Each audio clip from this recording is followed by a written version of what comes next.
Okay, so for those of you, who haven't seen some of these shows in a while, please don't listen to me talk about them. Watch them first, and then you'll enjoy me talking about the episodes much more after you've refreshed your memories. And if you haven't seen these episodes before, this is your first exposure to Quantum Leap, absolutely stop listening to me right now and go watch all the shows, then come back and you'll have a much better time. And I won't, give away stuff because I didn't know that you weren't going to watch the shows first. So please, I feel terrible if I've given stuff away. So go watch the shows.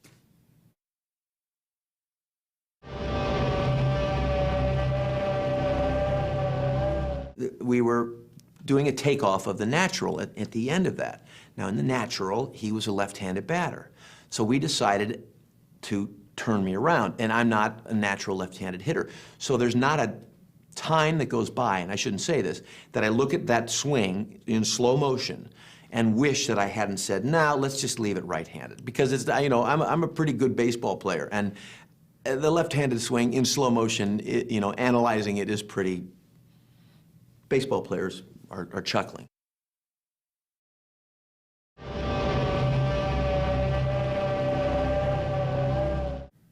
Terry Hatcher.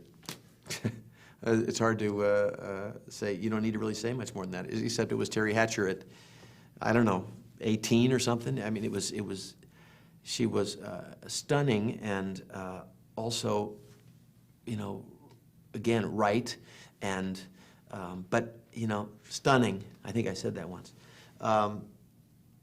Dean had a lot of trouble working that episode. She was very distracting. But she's a beauty, and I've known her for years, and I still know her. And Leslie in that episode, too, was great. That was like the first show after the pilot, and it was like, wow, here came these two gorgeous women. Just like, well, this could be fun doing this show.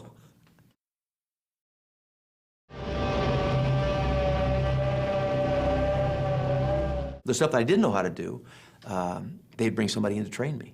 And we would do, at lunchtime, I'd be, for instance, right hand of God, I'd be boxing at lunchtime.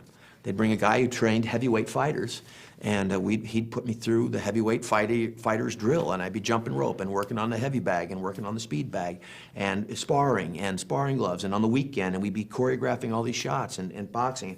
But I loved all that stuff.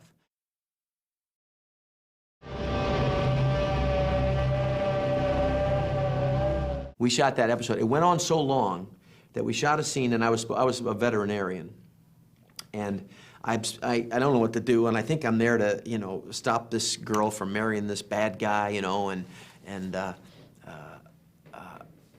I'm trying to figure out how the pig's sick and the piglet is sick, and I put him in a drawer next to my desk, and I'm trying to read books and figure out what to do, and I have all these degrees, but they're in the future. They don't always come back to me.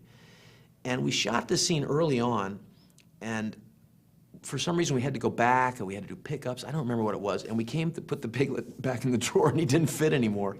So we had to get another piglet, and because they had a bunch of them, and we had to get a smaller one and put him back in, because they gain like, I don't know, something ridiculous, like a pound a day or something. And, I'm here to tell you that it comes out the other end. But, there's nothing like driving a Jeep, a stick shift, an old Jeep, a stick shift. An old Jeep. I drove a lot of bad old cars that barely worked and sometimes got pushed. Holding a pig on your lap. So you're shifting and you're doing a thing in bumpy dirt roads and trying to make a thing and get to your mark and, do all this stuff while the pig is doing all of his business all over your lap in the car, in the Jeep. It was fun.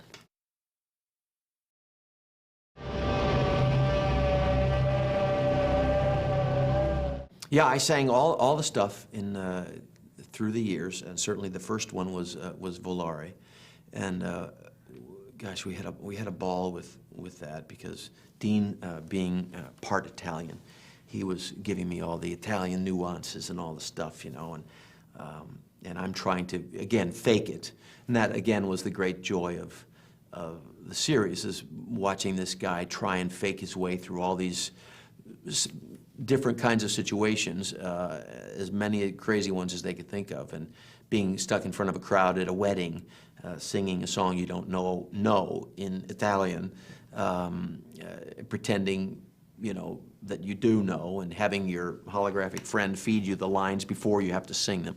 It was always had this great, we tried to have this great improvisational reality to it, and off the cuff, and what's going to happen, and how is Sam going to get out of this? Is he going to fall on his face? What, you know, how is he going to? And because I'm a singer by trade anyway, the goal there was to sing.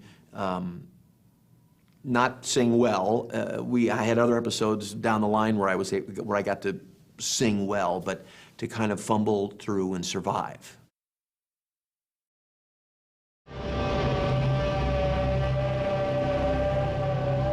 We were doing things in the first season that, as television goes, you don't get to do very long. But for instance, when you go and look at this episode, The Color of Truth, the diner scene, we built 2 diners. And the diner on the other side of the mirror, there was a huge mirror over the counter.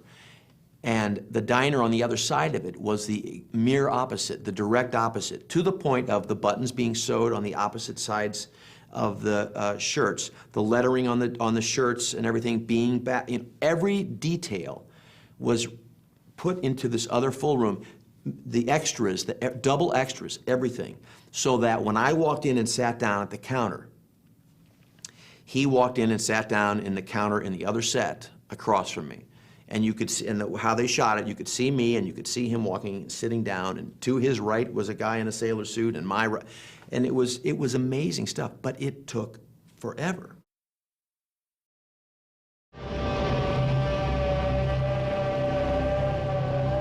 Jason Priestley, and I've told this many times, but the first day he worked on the show, I went home and I told my wife at the time, said, I worked with a kid today who's got it. He's going to be the next Eric Roberts. He's going to be the next. That's who he reminded me of at the time. He just, you know, you don't say that about a lot of people.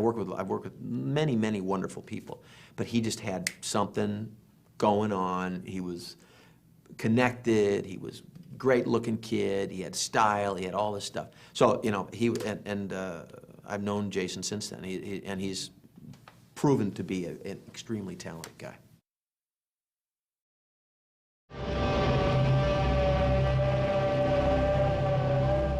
Play It Again Seymour, I went to, we were doing promos for the show, and all the NBC promos.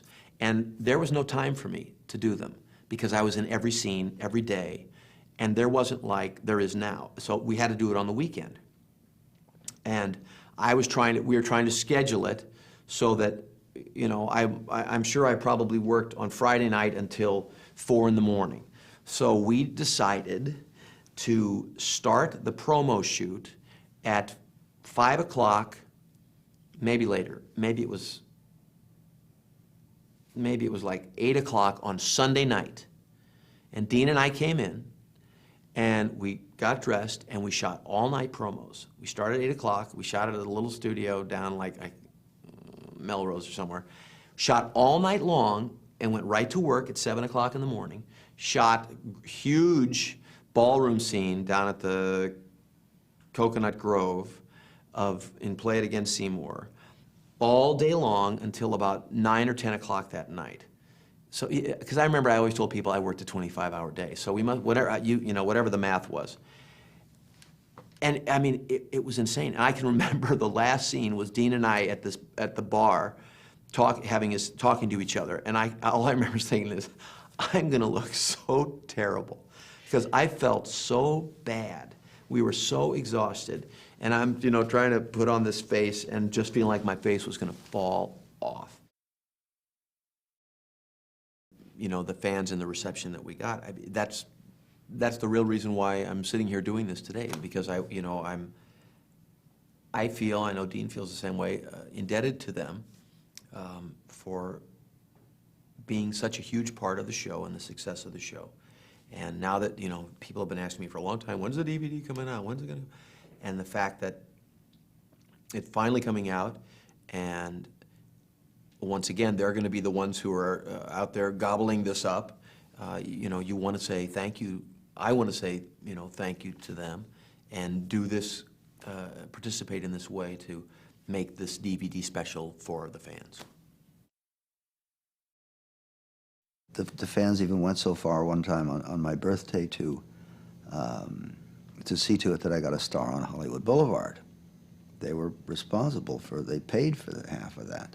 They raised the money and paid, because there's a certain amount, a couple $1,000 for each of those stars. For some reason, someone has to pay, and they did it.